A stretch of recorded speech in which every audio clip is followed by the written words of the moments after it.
अंततः आंजनेय ने अपने शुभ नाम का चुनाव कर ही लिया। मारुति। मारुति।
कल्याण हो पुत्र।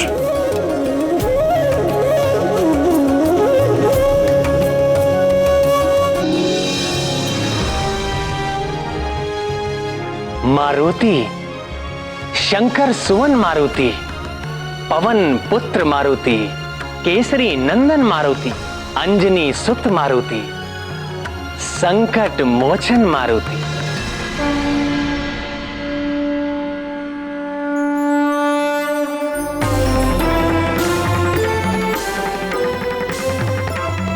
मारुति, तुम धन्य हो। शुभ आशीर्वाद। सदा आनंदित रहो मारुति।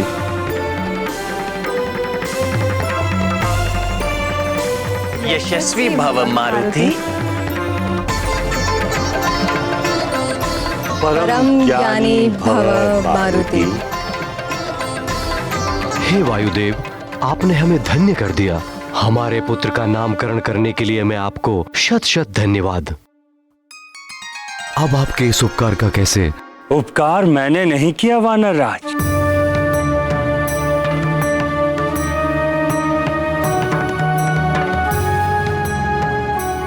मैं तो केवल एक संदेशवाहक हूं।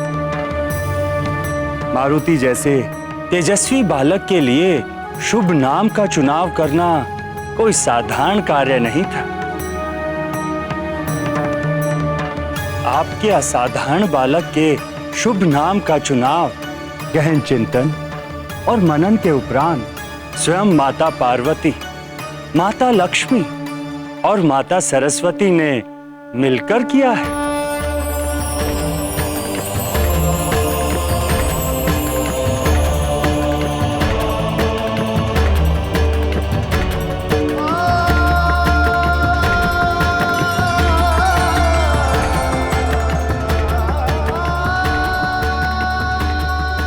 मारुति नाम तीनों शक्तियों ने स्वयं मिलकर दिया है। तीनों शक्तियों ने मिलकर मेरे पुत्र का शुभ नाम चुना है।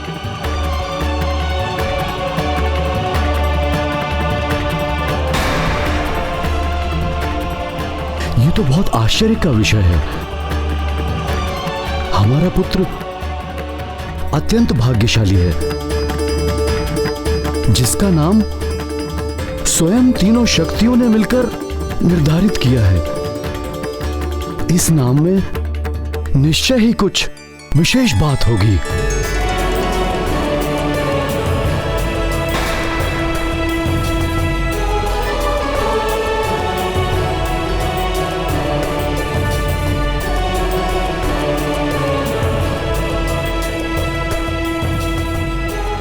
आपने ठीक सोचा है वानर राज। मैं स्वयं वहां उपस्थित था जब जगत माताओं ने आपके पुत्र के इस नाम को प्रस्तावित किया। मारुति, अत्यंत कर्ण प्रिय नाम। किंतु मारुति नाम में ऐसी क्या विशेष बात है जो आप तीनों देवियां उस पर सहमत हो गईं?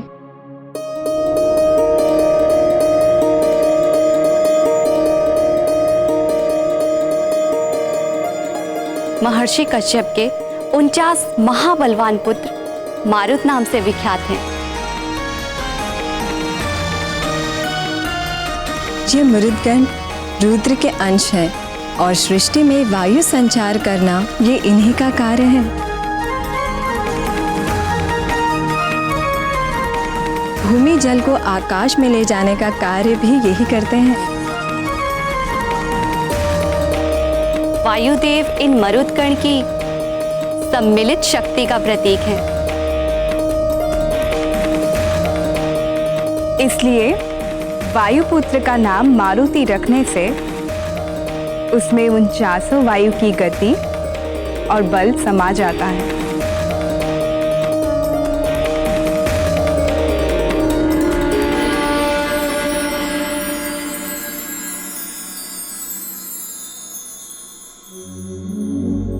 और यदि मारुति नाम के अक्षरों पर ध्यान दें तो मारुति का प्रथम अक्षर मा से माधव अर्थात मेरे भ्राता विष्णु जी हैं। और द्वितीय रु से रुद्र अर्थात मेरे भ्राता शंकर। और तृतीय अक्षर ता सतचित के अंतिम अक्षर त से लिया गया है, जो कि मेरे भ्राता ब्रह्मा जी का एक नाम भी है।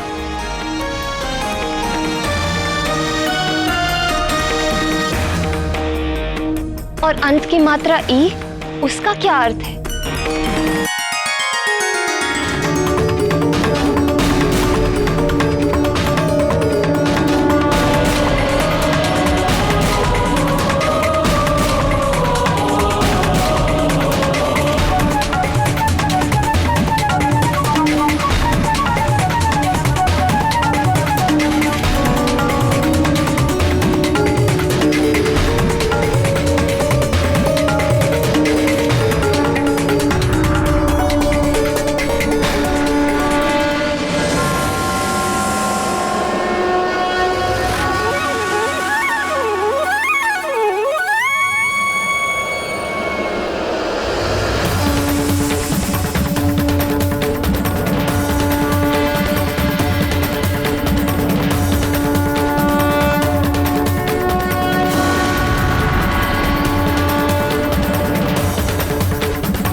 मारुति की ई मात्रा में मुझ पराशक्ति की शक्ति समाई है।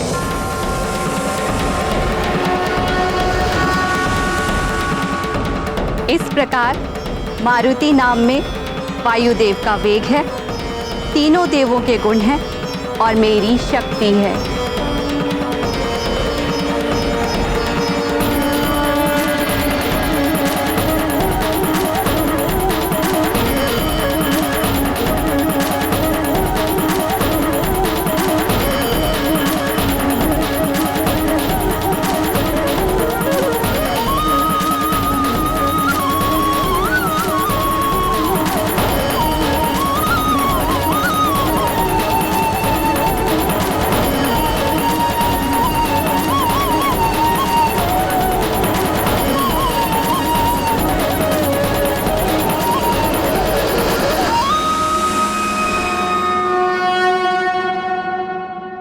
अपने लाडले पुत्र के लिए मारुति जैसा सार्थक नाम सुनकर अंजना और केसरी की प्रसन्नता की कोई सीमा नहीं रही होगी।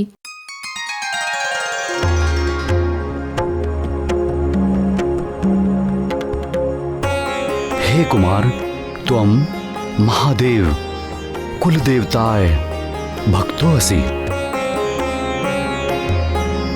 तुम्हारे कुल देवता महादेव हैं। हे कुमार, त्वम मास नामना चैत्र असि। तुम्हारा जन्म चैत्र मास में हुआ है।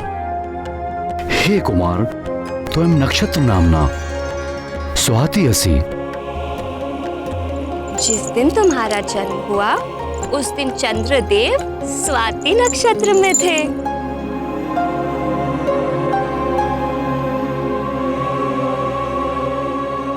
हे कुमार, त्वम व्यवहार नामना मारुति असि। तुम सारे संसार में मारुति नाम से जाने जाओगे।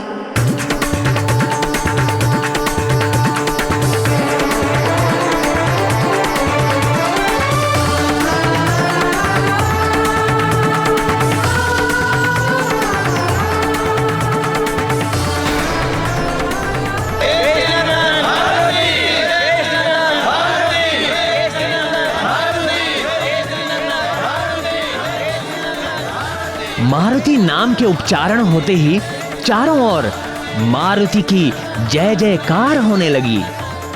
किंतु मैं तो तुम्हें उसी नाम से पुकारूंगा। मरकट मरकट।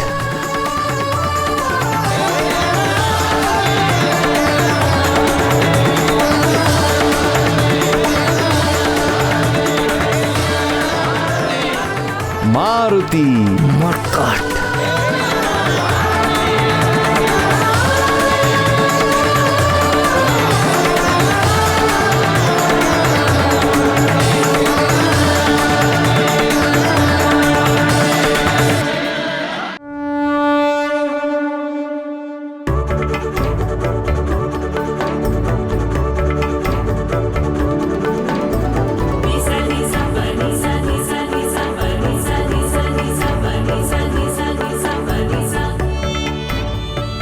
मारुति। मारुति।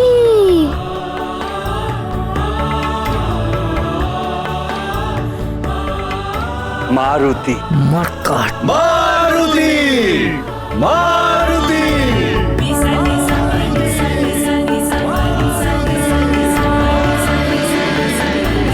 आप मधुप्राशन संस्कार किसके द्वारा संपन्न कराना चाहें?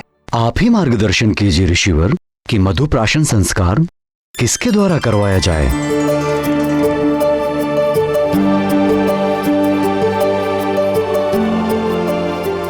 मधुप्राशन संस्कार वाणी में मधुरता स्थापित करने का संस्कार है। यहाँ पर उपस्थित सभी माननीय गणों में जो व्यक्ति सदाचार, प्रतिभा और विनम्रता में सबसे बढ़कर हो, वही व्यक्ति वत्स मारुति के जिह्वा पर मधु और घी के मिश्रण से ओम लिखकर मधुप्राशन अनुष्ठान को संपन्न करे।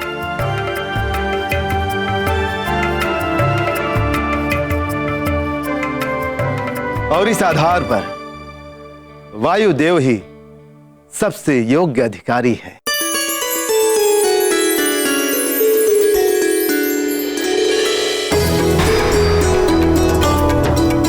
वो ही युवराज मारुति की वाणी में मधुरता का संचार करने के लिए मधुप्राशन कराए।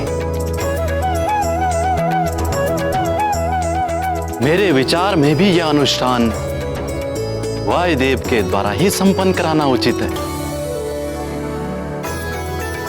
वे इसके योग्य भी हैं और उन्हीं के दिए हुए नाम को बालक ने स्वीकार भी किया है।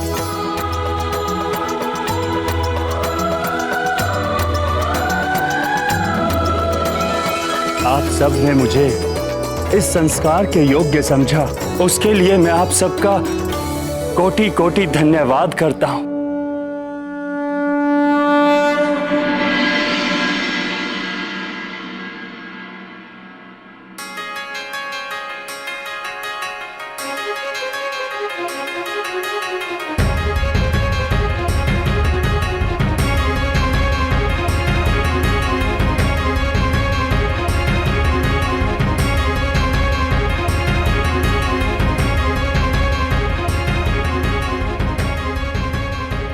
ओम प्रतिददामि मधुनो घृतस्य वेदं सवित्रा प्रसुतं मधोनाम आयुष्मान गुप्तो देवताभि शतम जीवो शरदो लोकेस्मिन्।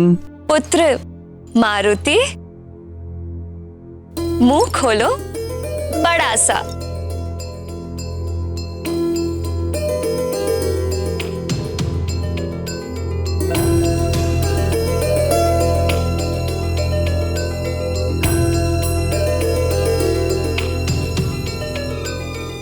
राम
राम का नाम मारुति के हृदय में ही नहीं, मुख में भी अंकित था।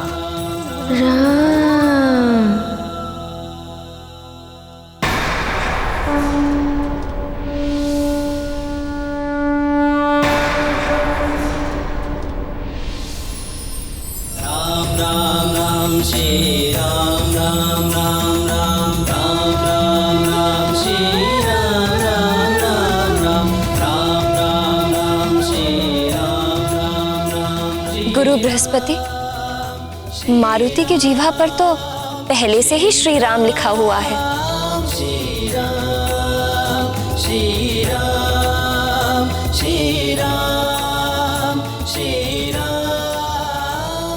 हाँ पितामह, देखिए ना।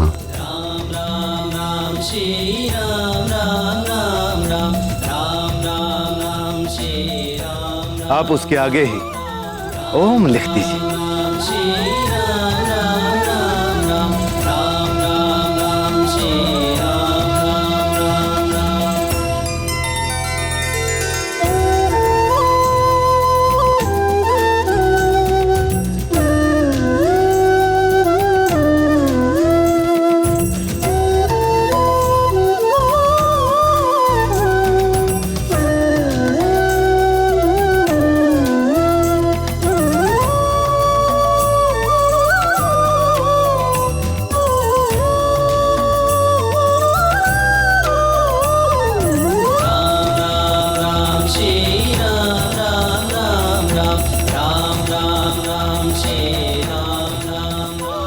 अब यहाँ एक पल भी रुकना व्यर्थ है।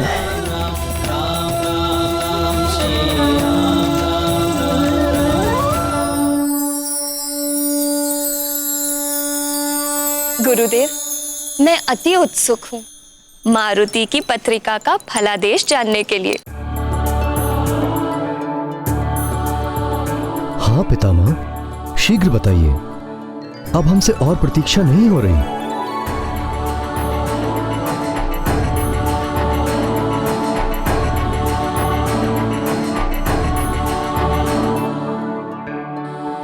ये मेरे परपौत्र की जन्म पत्रिका है।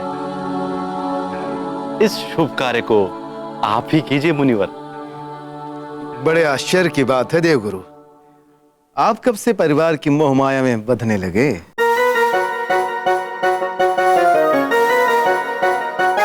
इस मनमोहक प्यारे मारुति के आकर्षण से बचना बड़ा ही कठिन है। यह तो मेरे हृदय में समा गया।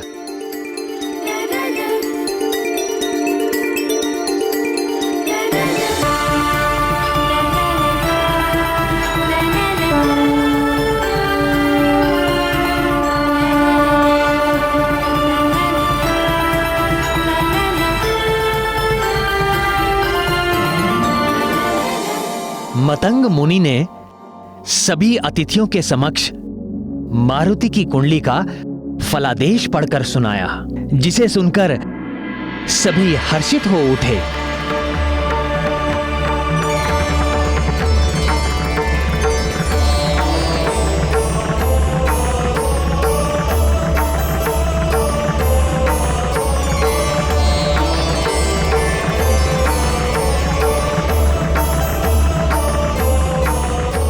युवराज मारुति को मेरा संरक्षण सदैव मिलता रहेगा।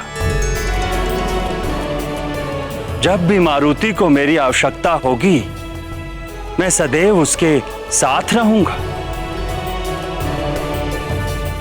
आपका शत शत धन्यवाद वायुदेव।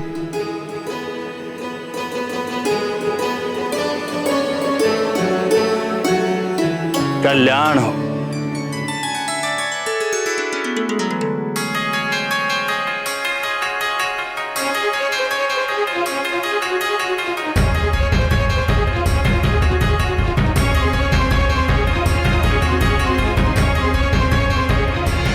कल्याण हो पुत्र।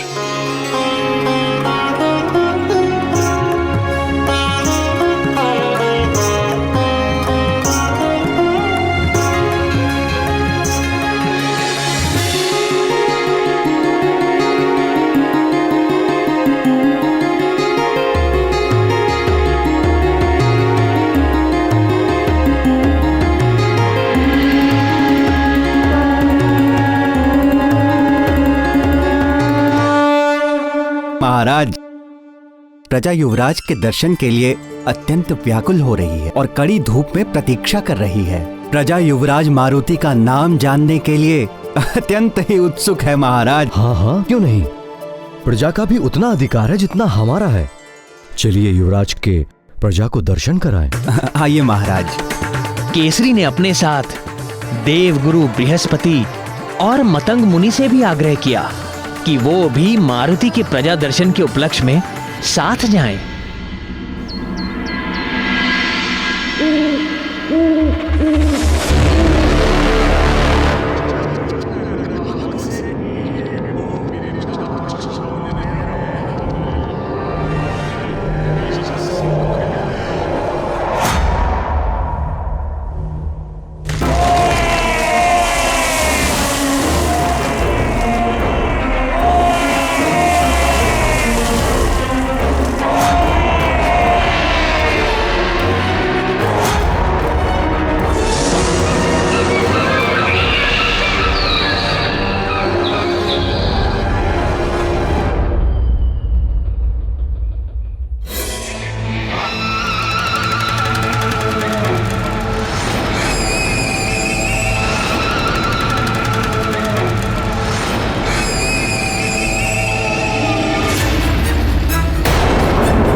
भैया अचानक इस तरह मारुति के नामकरण संस्कार के बीच से क्यों चले आए? भैया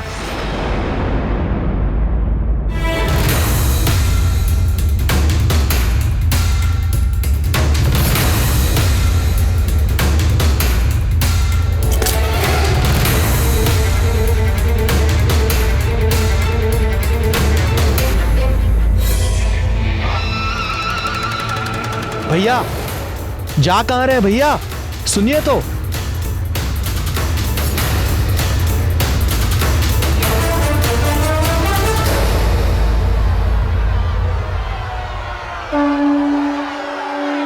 महाराज केसरी की जय, महाराज केसरी की जय, महाराज केसरी की जय, महाराज केसरी की जय, महाराज केसरी की जय, महाराज केसरी की जय।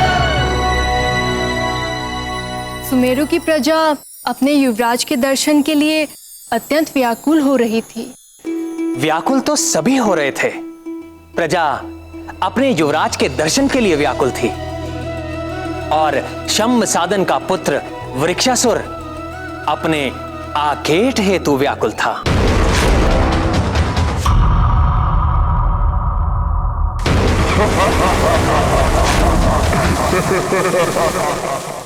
व्याकुल वृक्षासुर?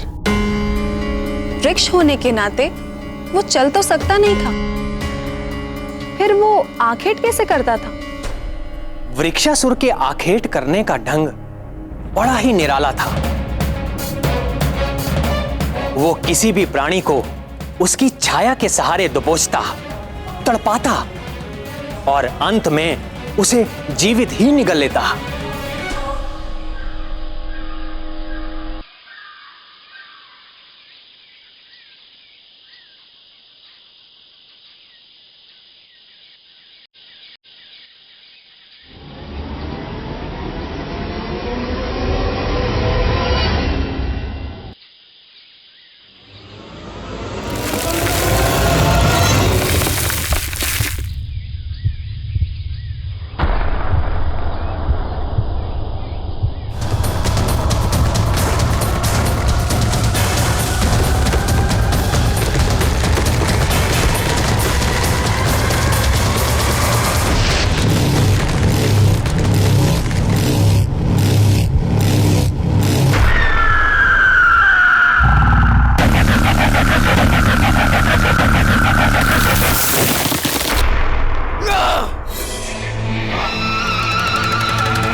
की क्रोधाग्नि में तो लगता है कि सब कुछ जलकर स्वाहा हो जाएगा। मुझे उनसे बात करनी चाहिए।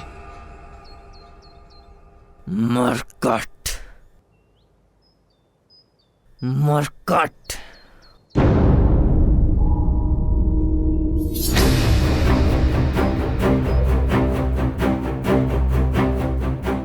मुझे पता है भैया कि आप मुझसे रुष्ट हैं, किंतु कोई कारण तो बताइए, मुझे मेरी भूल तो बताइए। आप उस बालक मारुति का भोला रूप कैसे नहीं देख पा रहे हैं? आप वो क्यों नहीं अनुभव कर पा रहे हैं जो मैं कर पा रहा हूं?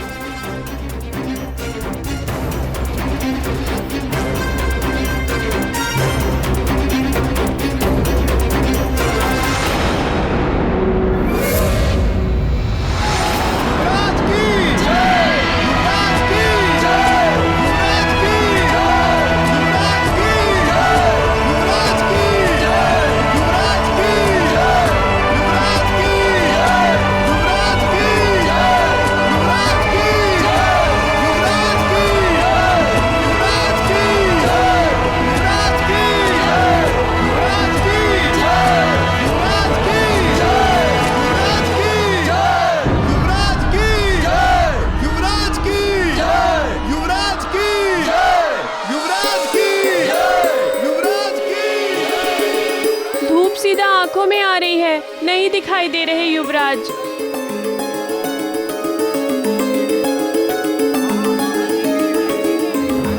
हे सूर्यदेव, से प्रार्थना है कि आपका तेज थोड़ा कम कीजिए। हमें हमारे युवराज का दर्शन करना है। हाँ हाँ, हमारे युवराज का दर्शन करना है।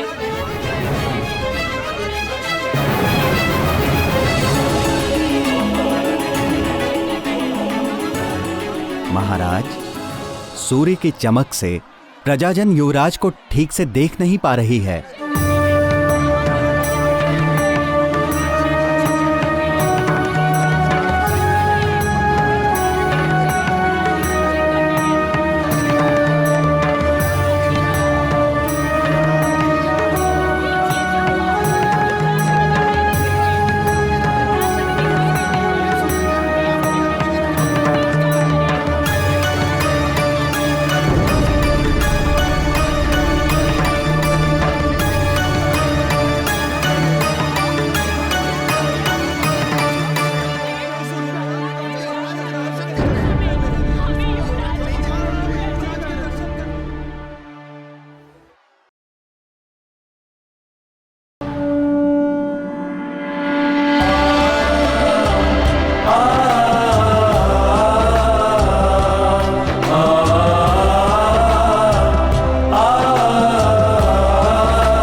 सुंदर हैं युवराज।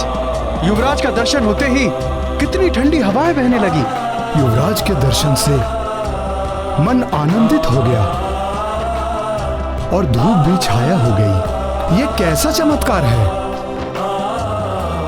युवराज का नामकरण संस्कार संपन्न हो चुका है। युवराज का शुभ नाम है मारुति।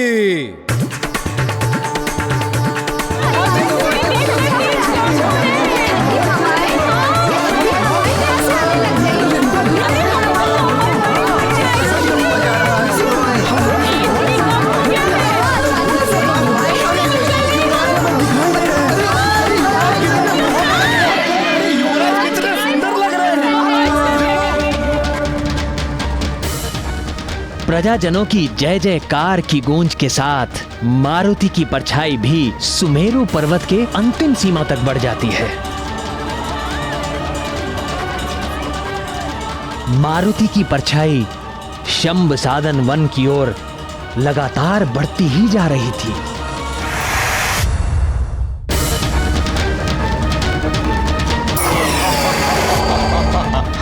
ये कौन सा जीव है इतना बड़ा?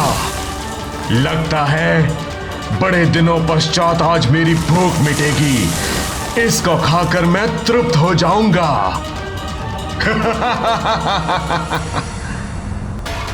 धीराज मारुति की, धीराज मारुति की, धीराज मारुति की, धीराज मारुति की, धीराज मारुति की,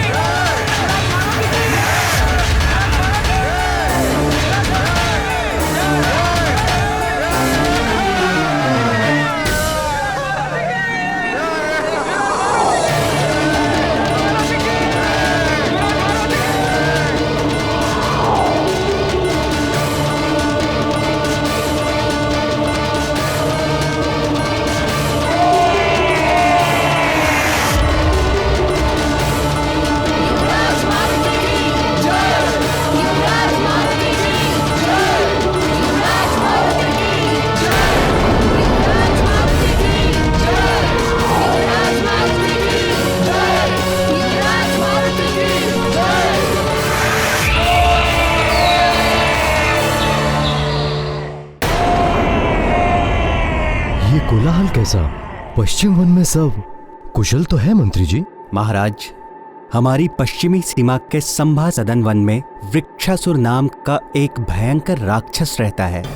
वृक्षासुर? जी महाराज, वो वृक्ष के रूप में रहने वाला एक हिंसक राक्षस है जो प्राणियों को उनकी छाया से पकड़कर अजगर की तरह निगल लेता है।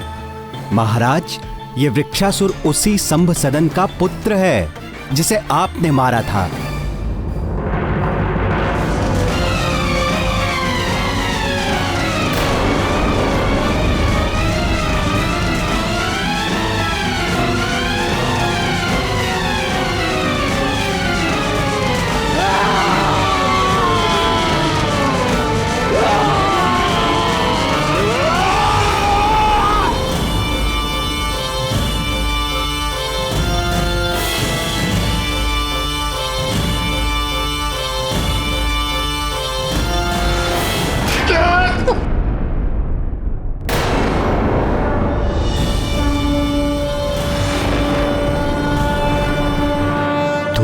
संभ सदन का पुत्र वृक्षासुर है?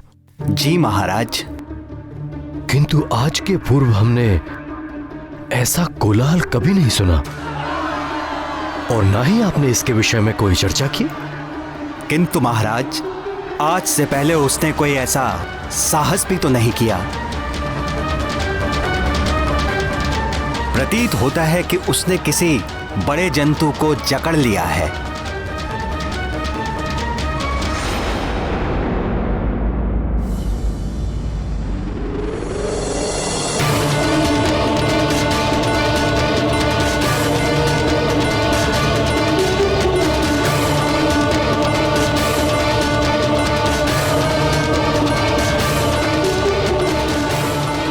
ये क्या? मैं मारुति को नीचे क्यों नहीं ला पा रहा हूं?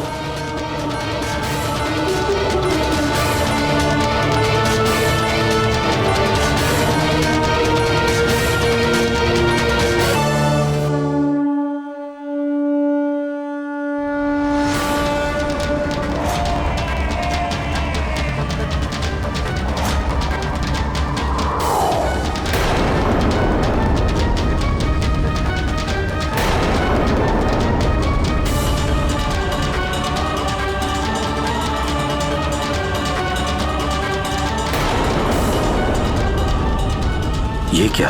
मैं मारुति को नीचे क्यों नहीं ला पा रहा हूं? देखिए, सब युवराज को देखकर कितने प्रसन्न हो रहे हैं।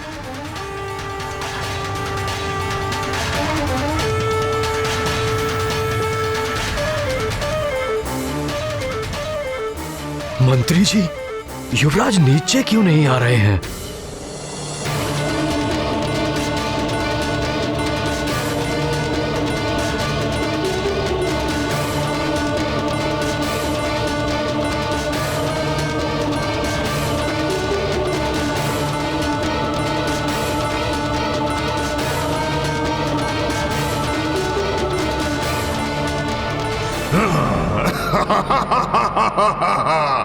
परछाई अब मेरी पकड़ में है। अब तेरे छूटने के सारे प्रयास विफल हो जाएंगे।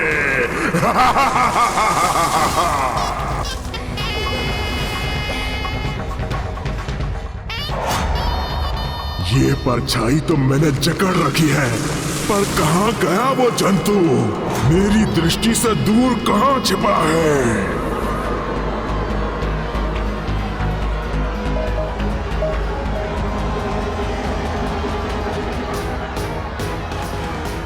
देखिए, सब युवराज को देखकर कितने प्रसन्न हो रहे हैं। युवराज की जय! युवराज की जय! युवराज की जय! युवराज की जय!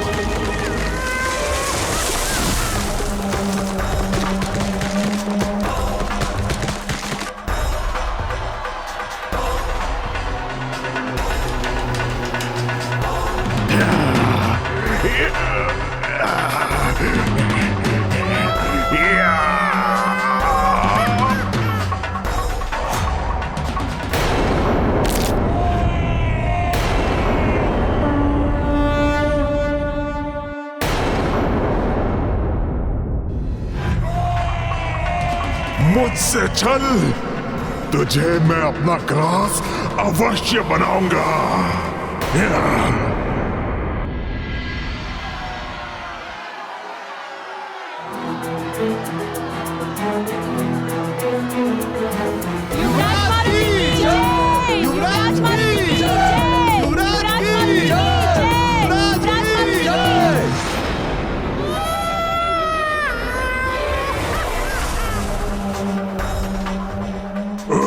केसरी, मेरे पिता का हत्यारा, बहुत दिनों बाद आज अवसर मिला है।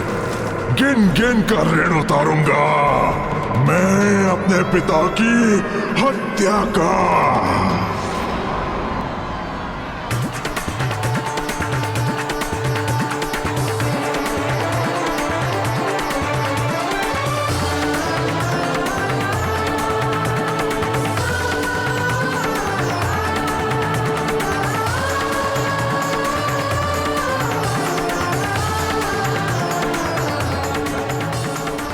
अच्छा, तो मेरे हाथ से निकला जंतु केसरी और अंजना का पुत्र है।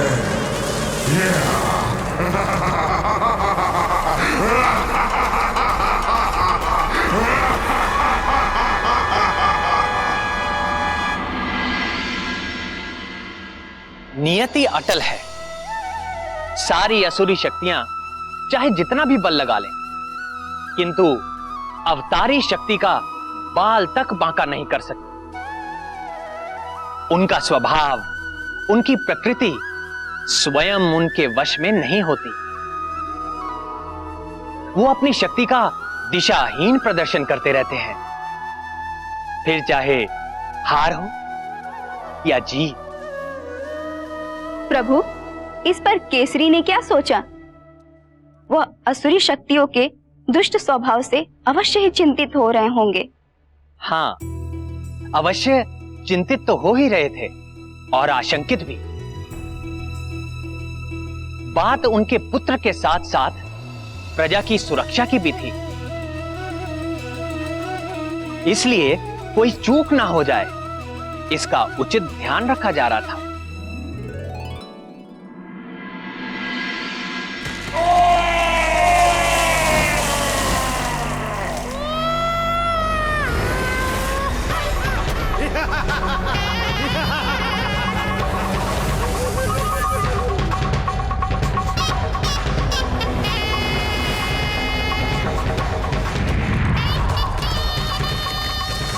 हिंसक वन्य जीवों की चित्कार से शंभ साधन वन और भी अधिक भयानक लगने लगा है। चित्कार से ऐसा प्रतीत हो रहा है जैसे कोई संग्राम के लिए ललकार रहा हो।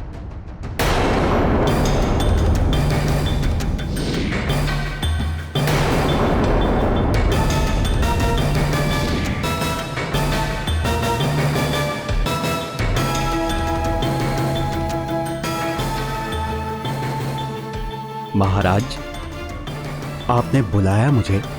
आज प्रातःकाल जो घटना घटी है उसे लेकर मैं बहुत चिंता में हूं मंत्री जी। जब प्रजा को हम मारुति के दर्शन करा रहे थे तब मारुति कुछ क्षण के लिए हवा में अटक से गए थे। अपना बल प्रयोग करने के बाद भी मैं स्वयं अपने पुत्र को नीचे नहीं उतार पा रहा था। क्या ये उसी आसुरी शक्ति का प्रभाव तो नहीं? निश्चित ही इस घटना के पीछे वृक्षासुर की आसुरी शक्तियों का प्रभाव होगा महाराज। छल और बल का बड़ा ही महारथी है वो दुष्ट।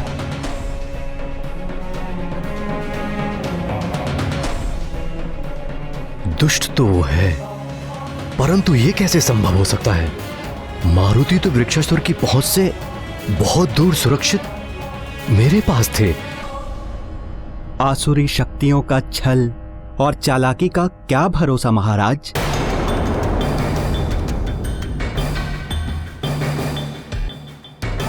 पर संबसदन कुल के साथ समझौते के कारण हमारे राज्य का एक पक्षी भी उस वन की सीमा को पार करके नहीं गया। इसलिए उनका हमारा क्षेत्र में आने या मारुति को किसी भी प्रकार की हानि पहुंचाने का कोई कारण ही नहीं होता। इन आसुरी शक्तियों का छलवरे कार्य का मेरे साथ क्या संबंध हो सकता है? आपका कथन उचित है महाराज। शंभ सदन के वन में से किसी ने भी आज तक उस समझौते का उल्लंघन नहीं किया है, पर उन पर विश्वास करे भी तो कैसे? हमें चारों ओर दृष्टि रखते हुए हर प्रकार से सतर्क रहना होगा महाराज। उचित है, पर सुमेरु राज्य की सीमा पर खड़े शंभ सदन के पुत्र वृक्षासुर की गतिविधियों पर कड़ी से कड़ी दृष्टि रखनी होगी। जी।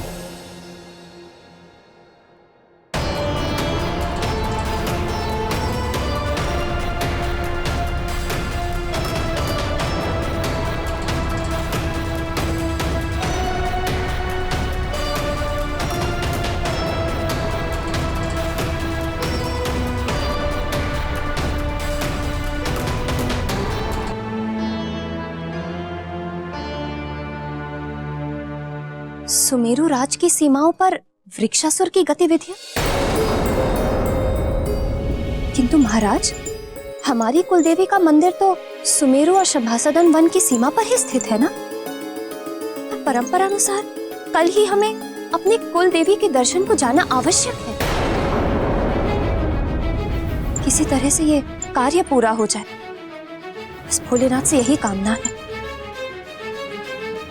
चिंता का कोई विषय नहीं है। वृक्षासुर ने आज तक सुमेरु राज्य की सीमा में किसी भी प्रकार की सीमा लांघने का प्रयास नहीं किया है। और वैसे भी मैंने मंत्री जी को कड़ी से कड़ी सुरक्षा करने का आदेश दे दिया है, और मंत्री जी की व्यवस्था पर मुझे पूरा विश्वास है।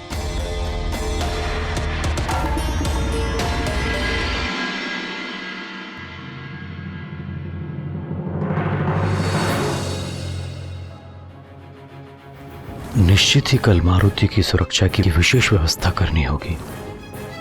सुरक्षा में किसी भी प्रकार की असावधानी ठीक नहीं।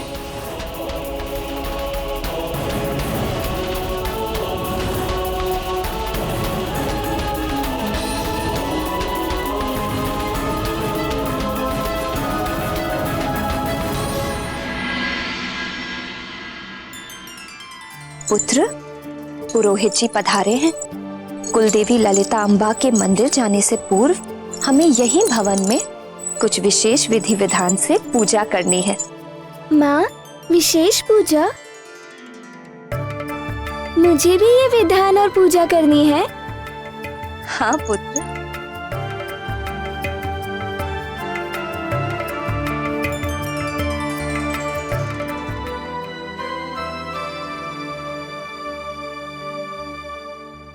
ओम नमः शिवाय।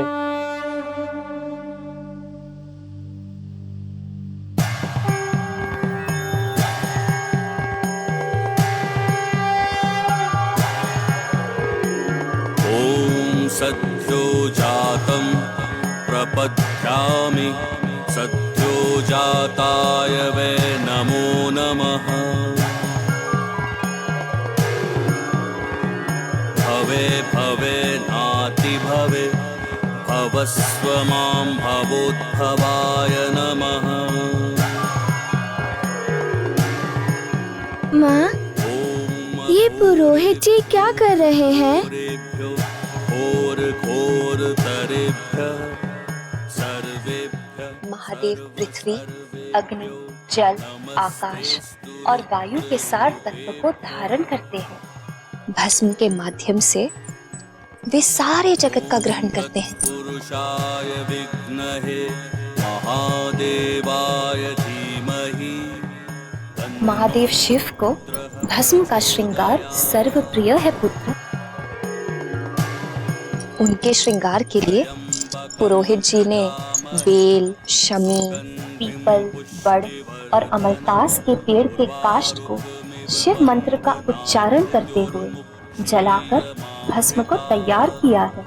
वही भस्म शिवलिंग के पास पड़े कलश में रखा है। महाकाय महाकाल जगतपते महाकाल और अब पुरोहित जी उस भस्म को पीले वस्त्र में बांधकर एक पोटली बना रहे हैं।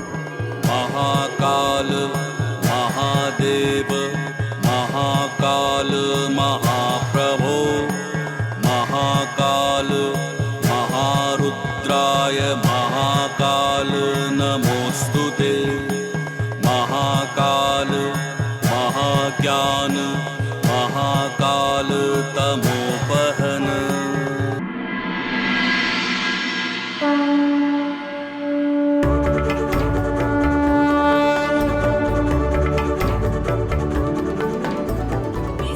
अब आपके पिताश्री शिव मंत्र पढ़ते हुए इस पोटली से भस्म का छिड़काव शिवलिंग पर करें।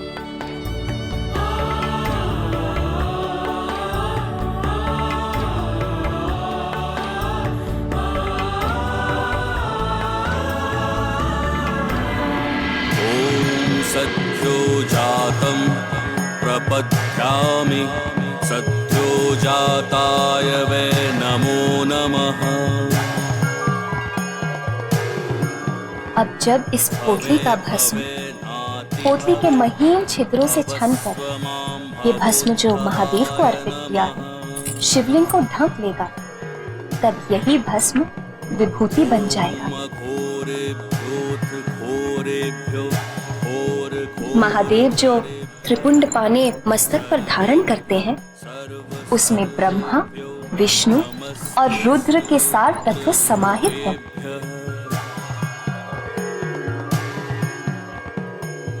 इस विभूति को अपने मस्तक पर धारण करने से शरीर, मन और विचारों की शुद्धि हो जाती है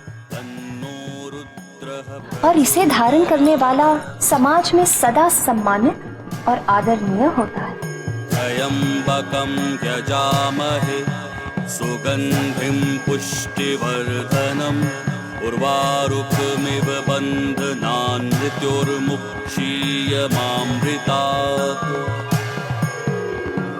ॐ महाकाल महाकाय महाकाल जगतपते महाकाल महायोगिन महाकाल नमोस्तुते।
पुत्र मारुति, ये क्या किया?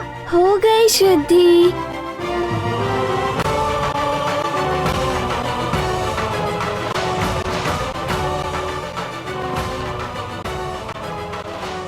माँ, अब मैं इस बची हुई भस्म का क्या करूं?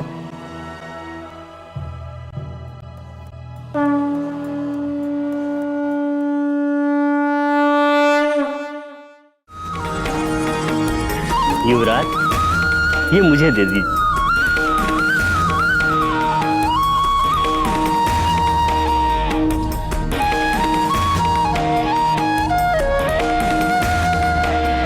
कितना महान बालक है ये। इस बालक के स्पर्श से भस्म भी विभूति बन गई।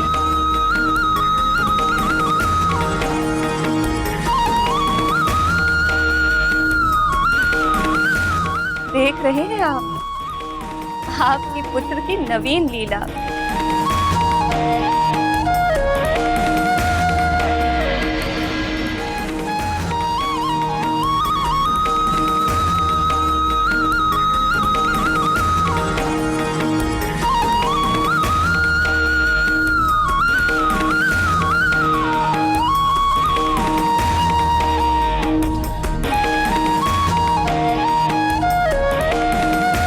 हे गौरी शंकर, 10 ही दिन में मेरा पुत्र 5 वर्ष के बालकों जैसा दिखने लगा है। यदि वह इसी शीघ्रता से बढ़ता रहा तो जल्द ही मैं उसकी बाल लीलाओं के आनंद से वंचित हो जाऊंगी। कृपा करे प्रभु और उसे उसकी आयु के अनुरूप ही बढ़ने दे, ताकि मैं उसकी बाल लीलाओं का आनंद ले सकूं।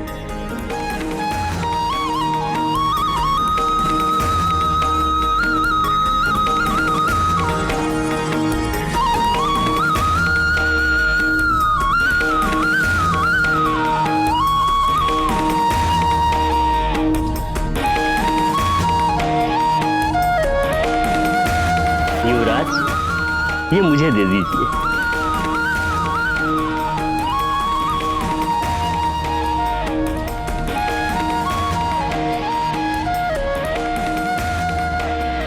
कितना महान बालक है ये। इस बालक के स्पर्श से भस्म भी विभूति बन गई।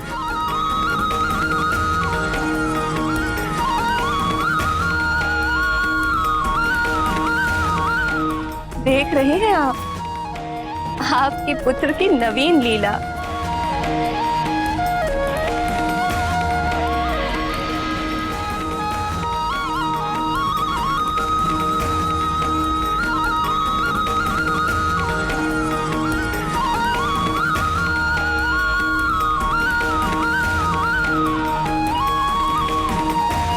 हे गौरी शंकर, 10 ही दिन में मेरा पुत्र 5 वर्ष के बालकों जैसा दिखने लगा है। यदि वह इसी शीघ्रता से बढ़ता रहा तो जल्द ही मैं उसकी बाल लीलाओं के आनंद से वंचित हो जाऊंगी। कृपा करे प्रभु और उसे उसकी आयु के अनुरूप ही बढ़ने दे, ताकि मैं उसकी बाल लीलाओं का आनंद ले सकूं।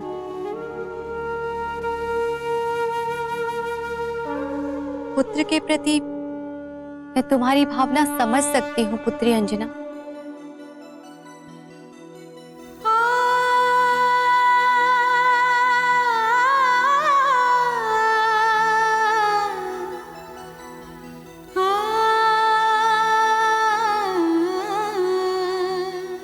हे भोलेनाथ,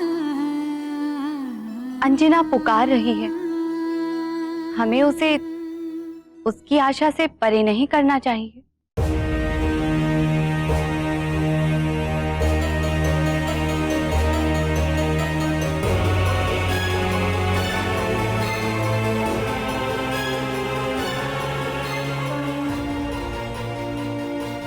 सागर को नदी में,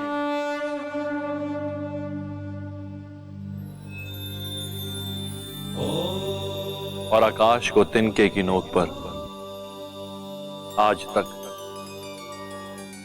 क्या कोई रख सकता है प्रिय? ओम नमः शिवाय, ओम नमः शिवाय। किंतु अंजना की चिंता भी तो समझिए प्रभु।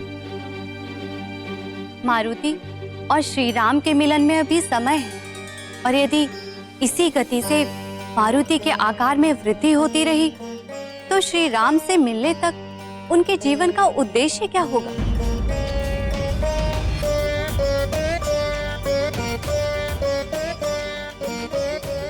स्वामी, क्या आप मारुति की मधुर नटखट बाल लीलाओं का आनंद नहीं लेना चाहते?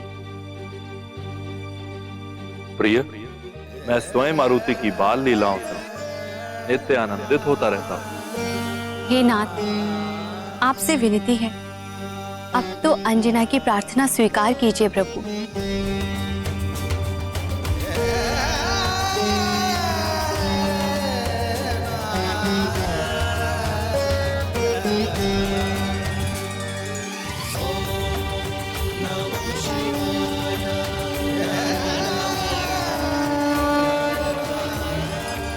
धन्य हो प्रभु। महादेव भोलेनाथ के आशीर्वाद से प्रार्थना स्वीकार होने के बाद जितनी प्रसन्नता अंजना को मिली थी, उतना ही सुख मेरी बहन पार्वती और अन्य सभी देवी देवताओं को भी मिला था।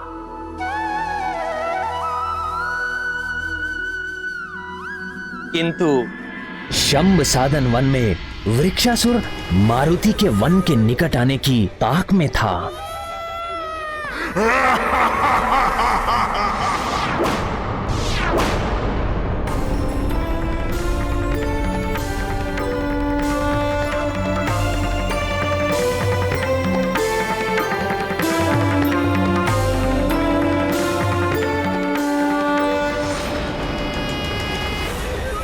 जैसे ही तेरे पांव मेरी छाया पर पड़ेंगे तो समझ लेना तुझे मैंने अपने वश में कर लिया है, और तब तुझे मेरा ग्रास बनने से कोई नहीं बचा पाएगा।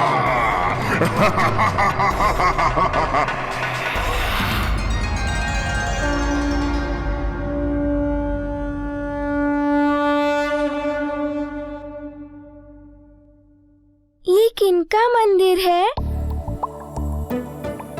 देवी ललिता अम्बा का। ये देवी ललिता अम्बा कौन है? हमारी कुल देवी है। तन मन से अग्रजित होकर कुल देवी ललिता अम्बा के दर्शन करना हमारी कुल देवी का आशीष हमारे कुल के उज्जवल भविष्य के लिए अति आवश्यक है। वो तो सबकी पूज्य माँ है। आपकी भी? हाँ, मेरी भी, सबकी माँ। आपकी और नानी की भी? हाँ हाँ, नानी की भी माँ। अब ऊपर चलकर देवी ललिता अम्बा का ध्यान करना।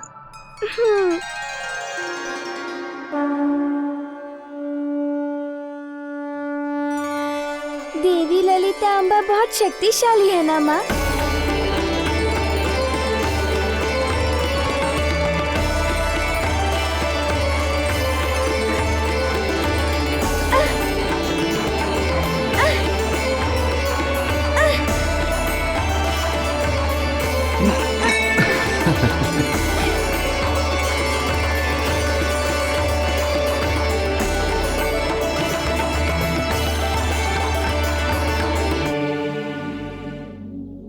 मंत्री जी, आपकी सतर्कता अनिवार्य है। पूरी तरह चौकन्ना रहिए। महाराज, हम पूरी तरह से सतर्क हैं।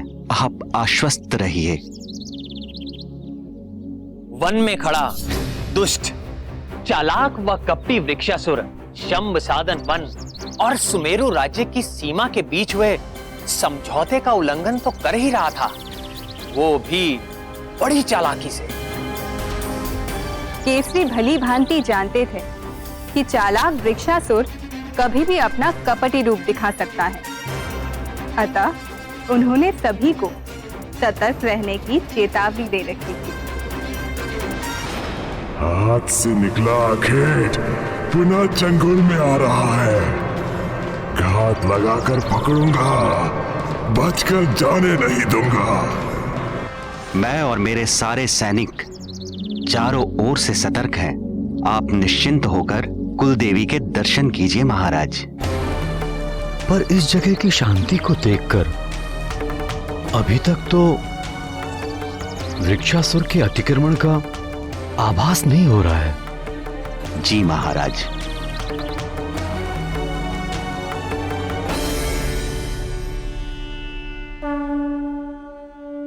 पुत्र, देवी को प्रणाम करो।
आज का अवसर जाने नहीं दूंगा। आज अपने पिता की मृत्यु का बदला अवश्य लूंगा।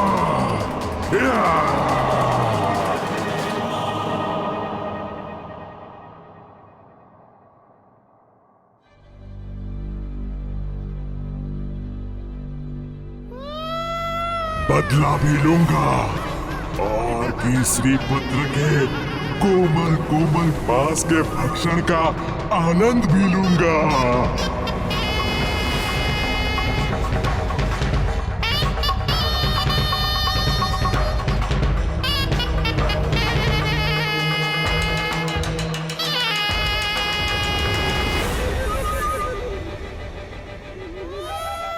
मारुति अंततः सुमेरु और शंभ साधन वन के सीमा के घेरे के निकट पहुंच जाता है।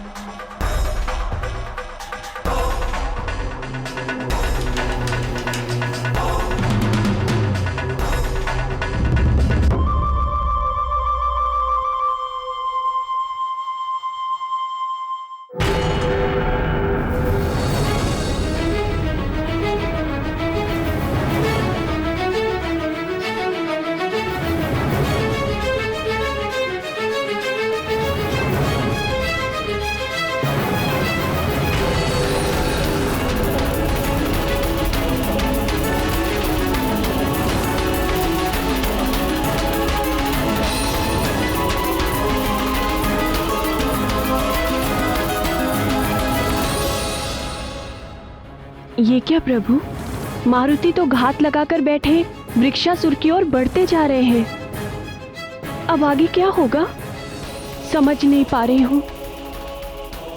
ये भ्रम है। आज तक जिसने सदा दूसरों के संकट हरे हो उस संकट मोचन मारुति को कोई दुराचारी कैसे अपने चंगुल में ले सकता है भला?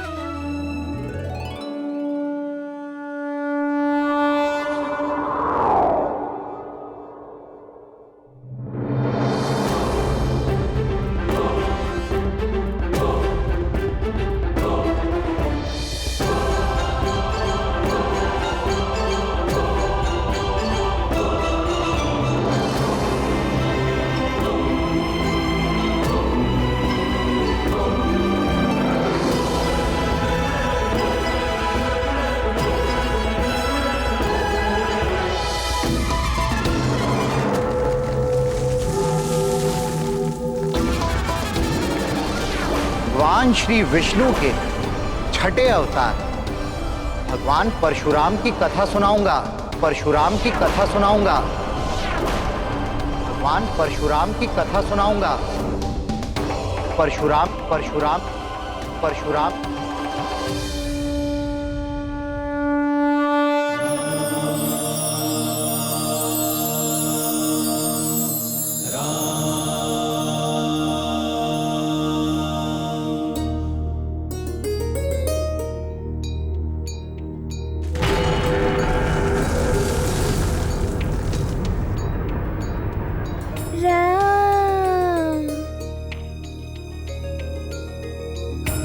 ये अत्यंत ही अद्भुत कथा परशुराम की।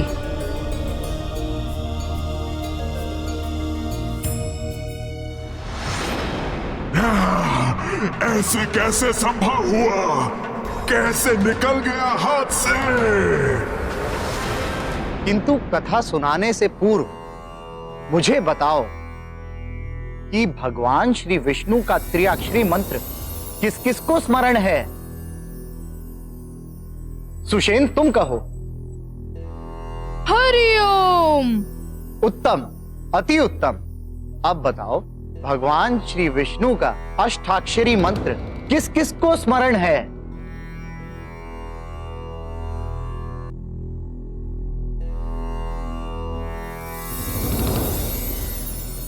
नल तुम कहो। ओम नमो नारायणा। उत्तम, अति उत्तम। सिंदूरारुण विग्रहं त्रिनयनं माणिक्यमौलिस्फुरत्तारानायक शेखरं स्मितमुखीमापि नवक्षोरुहां पाणिभ्यामलिपूर्णरत्नचषकं रक्तोत्पलं बिभ्रतिं सौम्यां रत्नघटस्थरक्तचरणां ध्यायेत् परामम्बिकां। पुत्र मारुति, आओ तुम भी।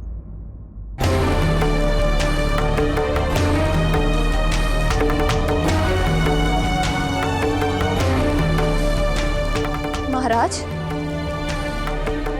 मारुति कहीं दिख नहीं रहा। अरे यही तो थे।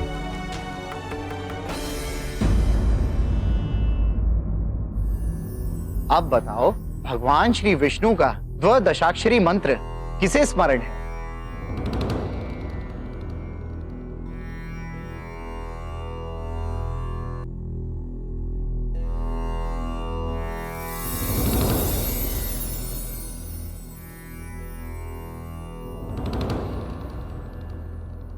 नील तुम कहो। ओम नमो भग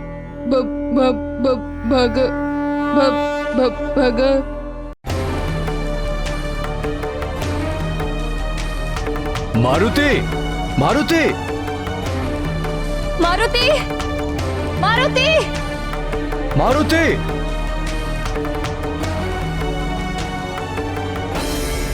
ओम न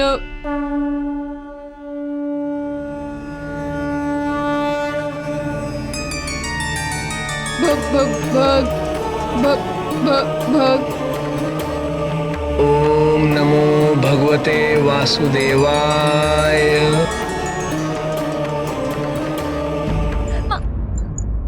युवराज का कुछ पता चला? नहीं महारानी। मारुति, मंत्री जी मारुति कहाँ है? मारुति तो अभी तक यहीं थे।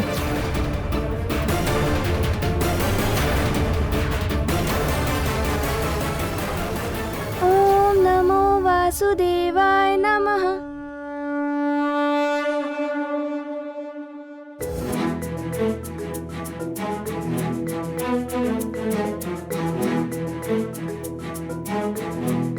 किसने भगवान श्री विष्णु का संपूर्ण द्वादशाक्षरी मंत्र सुनाया? मेरे सम्मुख आओ।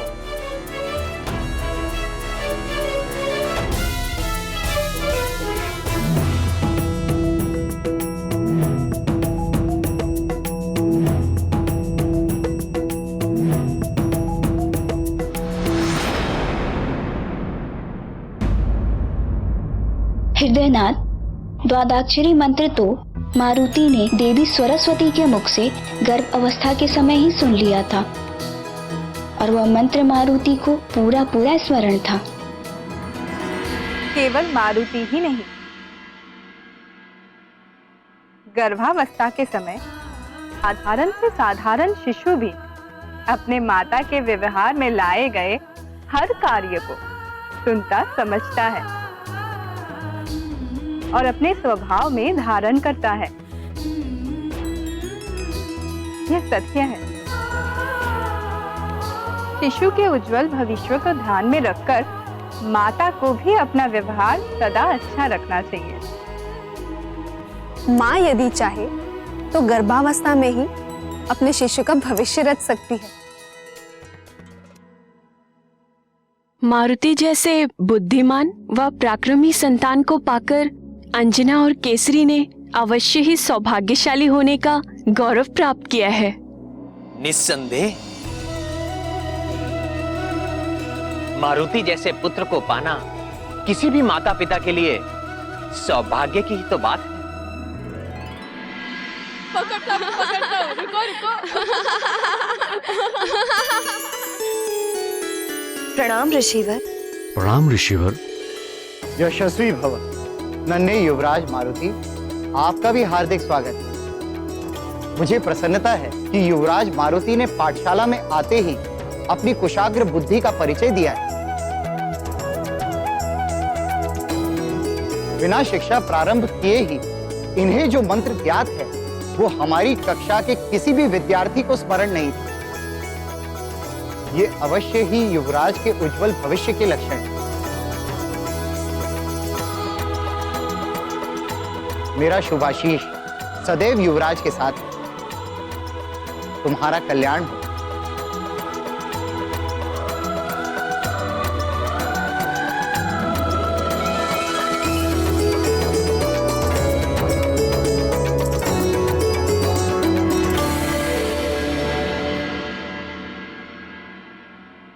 माँ, ये पाठशाला क्या होती है?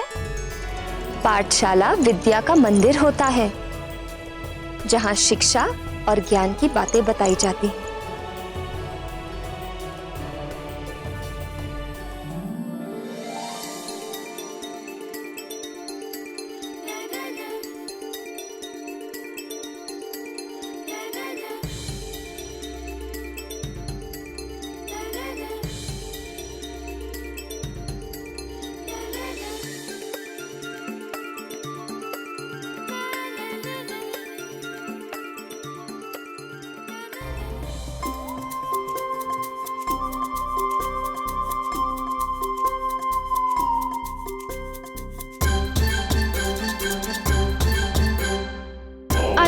आचार्य जी, मुझे वो उद्दंड नील अपनी पूंछ से मार रहा है।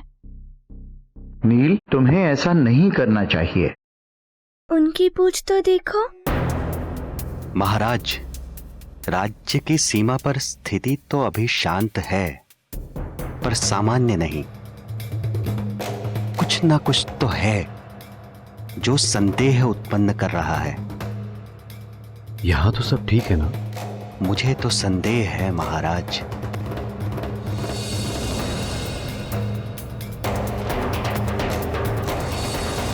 आपसे एक निवेदन करना चाहता हूं। निवेदन नहीं, आदेश दीजिए, हमें प्रसन्नता होगी। सुरक्षावश यदि आप बच्चों की पाठशाला की कक्षा राजभवन की वाटिका में लगाएं और वहीं पाठ पढ़ाने की कृपा करें तो ये राज्य की सुरक्षा के हित में रहेगा। ऐसा ही होगा महाराज, आप निश्चिंत रहिए। शीघ्र ही विद्यार्थियों की पाठशाला की कक्षा राजभवन की वाटिका में लगी। प्रणाम ऋषिवर।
मैं वानर पुत्र कर्मादन हूँ। मेरे पास भी पूंछ है और निसंदेह तुम्हारी पूंछ से लंबी है। वह भाई क्या बात है, तुम्हारी पूंछ तो तुम्हारा इशारा कहाँ मानती है।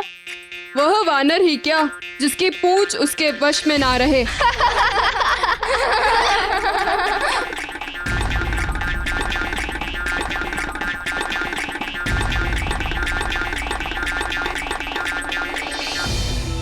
बालक मन की दुविधा जितनी सरल होती है, उसका उत्तर ढूंढना उतना ही अधिक कठिन होता है।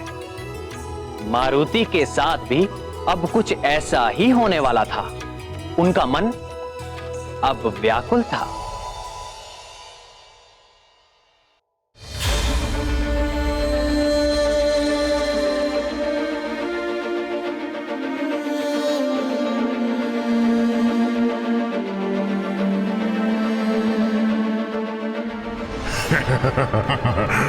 एक बार तो आजा, बस एक बार मेरे जंगल में।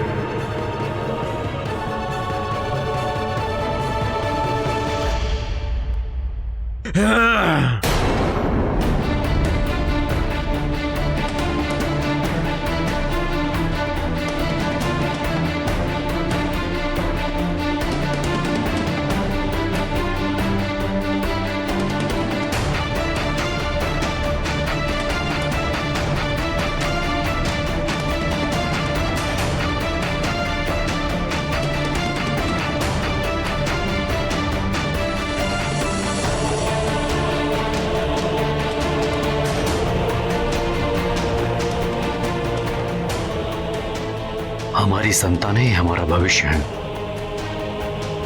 मंत्री जी, पाठशाला के बालकों के लिए शीघ्र ही भवन के प्रांगण में एक सुरक्षित व्यवस्था कीजिए।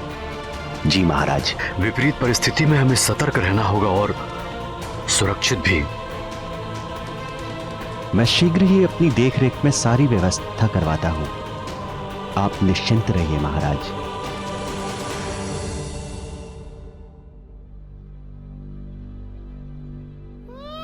यदि एक बार भी आया तो तेरे कोमल कोमल मांस को चबाकर ही मुझे संतोष मिलेगा।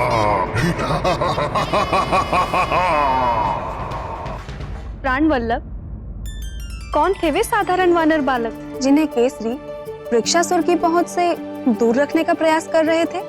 हाँ प्रिय, वो सभी वानर बालक साधारण नहीं थे। वो तो भिन्न भिन्न देवताओं के अंश थे, जो मेरी ही आज्ञा से उन्हीं देवताओं के द्वारा पृथ्वी लोक पर भेजे गए थे। देवताओं के अंश? आपकी आज्ञा से? ऐसी क्या आवश्यकता आ पड़ी थी प्रभु? हाँ प्रिय, आवश्यकता तो आ ही पड़ी थी। बात उस समय की है जब अत्याचारी रावण के आतंक से दुखी और त्रस्त होकर ब्रह्मदेव के साथ सभी देवता, यक्ष, गंधर्व और भूदेवी वैकुंठ लोक में मेरे नारायण स्वरूप से मिलने आए थे। तब मैंने ही उन देवताओं को अपने रामावतार के समय अपने अपने अंश को पृथ्वी लोक पर भेजने की आज्ञा दी थी। हे प्रभु, क्या उस आतताई से हमें कभी मुक्ति नहीं मिल पाएगी? आप निराश न हो ब्राह्मण। मेरी प्रतिज्ञा है कि जब जब गौ माता, विप्रजन, संत समुदाय और देवताओं पर विपत्ति आएगी, जब जब अविश्वास, अनाचार और अधर्म की वृद्धि होगी और धर्म की हानि होगी, जब भक्त मेरा उपहास करेंगे, मेरी भक्ति को अंधविश्वास समझेंगे, तब मैं सज्जनों की रक्षा के लिए और दुर्जनों के विनाश के लिए यज्ञ की वैदिक मर्यादा और धर्म की स्थापना के लिए मैं अवतार लूंगा। अहंकार सदैव पतन का कारण होता है। रावण के भी विनाश का कारण उसका अहंकार बनेगा, क्योंकि शीघ्र ही मैं मनुष्य रूप में अवतार लेकर दुराचारी रावण का वध कर दूंगा। हे पुरुषोत्तम, हमें क्या करना होगा? आदेश दीजिए प्रभु। आप सब भी पृथ्वी पर अपने अपने अंशों से वानर कुल और ऋक्ष कुल में अवतार लीजिए। समय आने पर रावण के विरुद्ध धर्म युद्ध में मैं आपकी सहायता लूंगा। मेरा ये अवतार मर्यादा पुरुषोत्तम के नाम से प्रसिद्ध होगा। अच्छा नाथ, उन देवताओं ने किस किस रूप में अपने अंश को पृथ्वी पर भेजा? प्रिय, राम कार्य में सहायता के लिए ब्रह्मदेव के पुत्र प्रिय जामवंती के पिता और मेरे ससुर ऋक्षराज जामवान तो पहले से ही पृथ्वी पर उपस्थित थे, और महादेव शिव ने भी अपने अंश को अंजनी पुत्र मारुति के रूप में इस धरती पर भेजकर हम सबको धन्य कर दिया था। हम सबको ये जानना आवश्यक है, और इनके अलावा पृथ्वी लोक पर देवताओं के दिव्य और सुंदर अंश के रूप में अग्निदेव से नील, विश्वकर्मा से नल, धन कुबेर से गंधमादन, चंद्रदेव से दधिमुख, वरुण से सुषेण, और सुषेण को धनवंतरी जी का भी विशेष आशीर्वाद प्राप्त था, और ऋक्षराज को वरदान में मिले 2 पुत्रों में से सुग्रीव सूर्यदेव का अंश था और वाली इंद्रदेव का।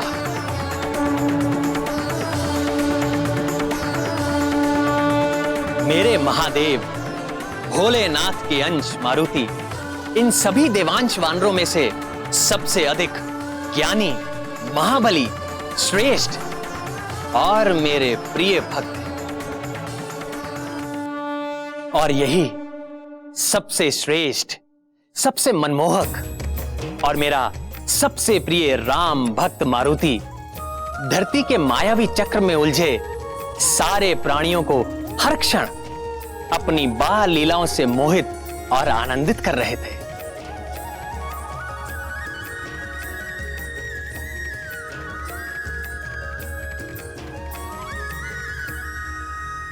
और वृक्षासुर मारुति को जकड़ने हेतु व्याग्र हो रहा था।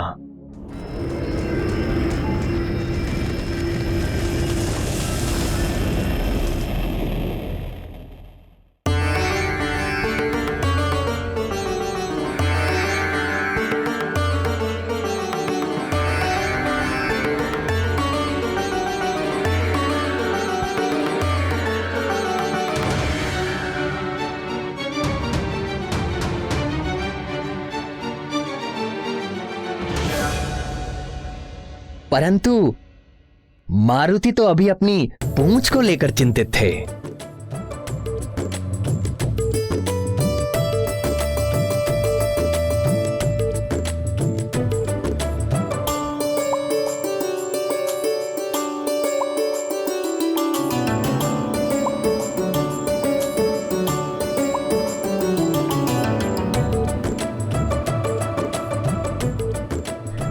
पूंछ तो देखो, उनकी पूंछ तो बड़े काम की है।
बालक हूँ ना, इसलिए मेरी पूंछ नहीं दिखती।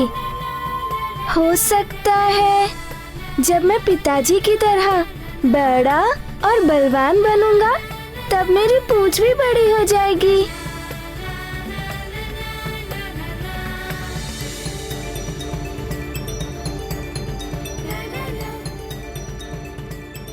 पर आश्रम में तो वानर अभी बालक थे और उनकी पूंछ भी थी।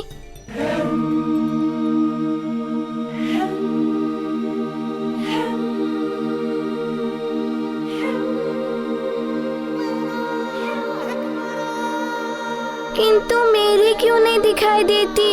हे हृदयनाथ, पाठशाला जाने से पूर्व भी तो मारुति ने अपने आसपास किसी की पूंछ देखी होगी, प्रतिक्रिया उनकी तब क्यों नहीं हुई? स्मरण कीजिए देवी, आप भूल रही हैं कि मारुति अभी कुछ ही दिनों के थे, किंतु दिखते थे 5 वर्ष के, और इससे पहले वो किसी बालक से मिले भी नहीं थे। इसीलिए जब पाठशाला में पहली बार उनकी दृष्टि अन्य बालकों की पूंछ पर पड़ी तो उनका ध्यान अपनी पूंछ पर चला गया। किंतु अन्य बालकों की पूंछ दिखाई देने से यदि उनकी समस्या का समाधान हो जाता तो बात ही क्या थी। उनका चंचल बाल मन स्वयं ही प्रश्न करता और स्वयं ही उत्तर देता। इसी प्रकार प्रश्न और उत्तर के चक्र में उलझकर वो पुनः प्रश्न करने लगे। समझ गया, अवश्य पाठशाला जाने पर ही पूंछ मिलेगी। मैं भी पाठशाला जाऊंगा, मुझे भी पूंछ मिलेगी। किंतु मैं तो पाठशाला जाता ही नहीं, इसीलिए मेरी पूंछ नहीं दिखती।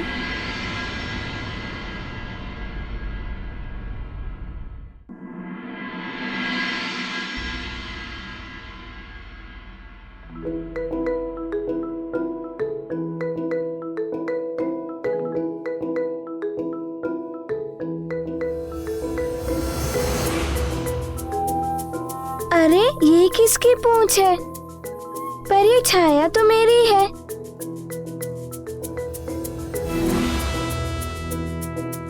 ये पूंछ मेरी परछाई के साथ चिपक कर क्यों चल रही है?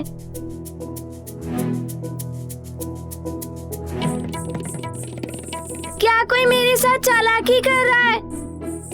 हाँ?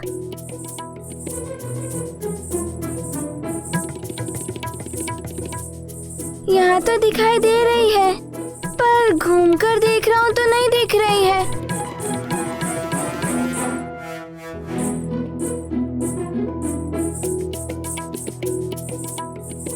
कैसे हो सकता है ये कोई चमत्कार तो नहीं है। वहाँ दिखाई देती है और यहाँ नहीं दिखाई देती। सीधा रहता हूँ तो दिखती है, घूमकर देखता हूँ तो नहीं दिखती। समझ गया, पूंछ अभी छोटी है ना, इसलिए मेरी बात नहीं समझ पा रही।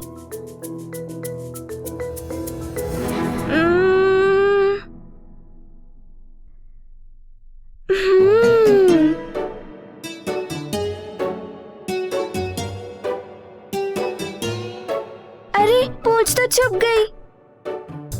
कभी आती है कभी छुप जाती है। अवश्य कोई मेरे साथ नाटक कर रहा है। कौन मेरे साथ नाटक कर रहा है? किसने मेरी पूंछ को छुपाया?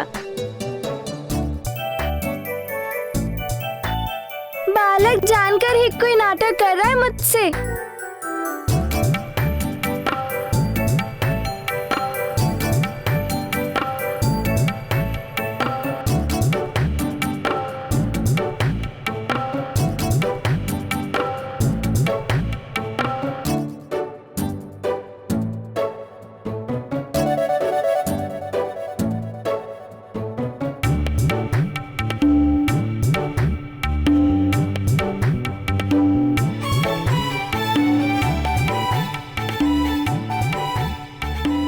दर्पण में तो आगे पीछे दोनों ही दिख रहे हैं। अभी पूंछ का सच सामने आ जाएगा, फिर मुझे कौन छल पाएगा, वो अभी मैं देखता हूँ।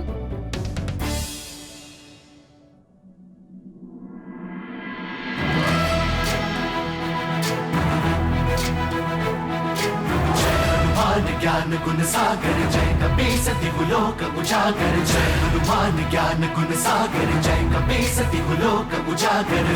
दूत अतुलित बल धामा अंजनी पुत्र पवन सुत नामा। महावीर विक्रम बजरंगी कुमति निवार सुमति के संगी। जय हनुमान ज्ञान गुण सागर जय कपीस दिगुलोक उजागर। जय पवन तनय संकट। अरे मेरी पूंछ तो मुझसे ही जुड़ी हुई है। अब तक जो मैं देख नहीं पा रहा था, मेरी पूंछ मुझसे जुड़ी हुई थी।